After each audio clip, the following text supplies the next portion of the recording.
my junior football in Geelong with the Geelong Amateur Football Club, and then with the Amateurs Seniors for a couple of years when they were in B grade of the Victorian Amateur Football Association. Down at Queen's Park we were playing, and they were good times, travelling to Melbourne as a young fella on the bus before those away games. Had a year at Ocean Grove in 1978.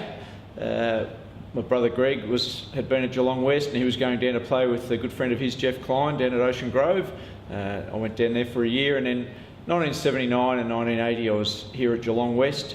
After that I went to West Adelaide in the Sandful for a couple of years, up to Southport for a year in 1983, their first year in the QAFL, where we were lucky enough to win a premiership. And then I was lucky enough to get the job that I'm currently doing with the current employer, and played a little bit at Echuca, where I was based at that time. I spent most of my time playing as an on-baller. I would have liked to have been a bit more outside than I was, but I was so slow that I ended up being inside. People were catching up to me as I was trying to gather the ball, but as an on-baller, midfielder, and in my last year at Geelong West, 1980, I spent quite a bit of time playing in the back line as a back pocket half-back flanker. The 1979 Grand Final was probably the highest final that I got to play in as a senior footballer. I didn't play a lot of senior football, but with Geelong West in 1979, we'd had a terrific year.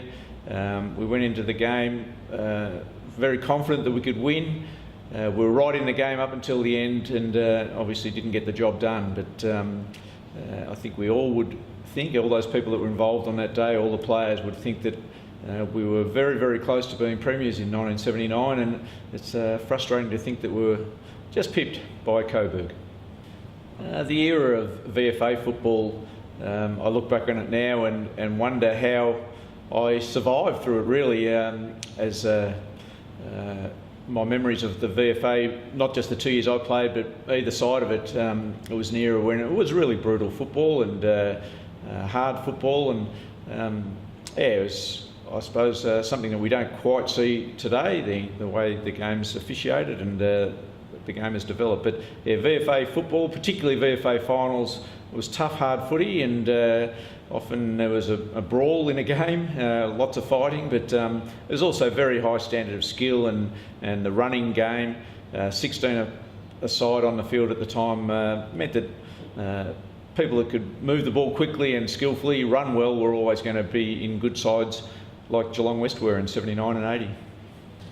I was lucky enough in 1980 to play in a VFA representative side. We actually played 2 games that year, one against a Tasmanian team, and the second game, a real highlight of my career for me, was to play against such a brilliant South Australian National Football League team, full of some of the great stars and very familiar names from South Australia, but also some of the real household names from the VFA, and for me to be playing in that was a great thrill. And I was lucky enough to meet a fellow, Shane O'Sullivan, through that. Shane played football with Caulfield Football Club, and we developed a bit of a friendship, and he went on to become a very, very successful AFL administrator in his own right. And a couple of years later, down the track, we crossed paths, and Shane encouraged me to get into what he thought was a growing field, football administration, and as it turned out, an opportunity arose for me then from that conversation I had with Shane to get into a job at the Geelong Football Club, and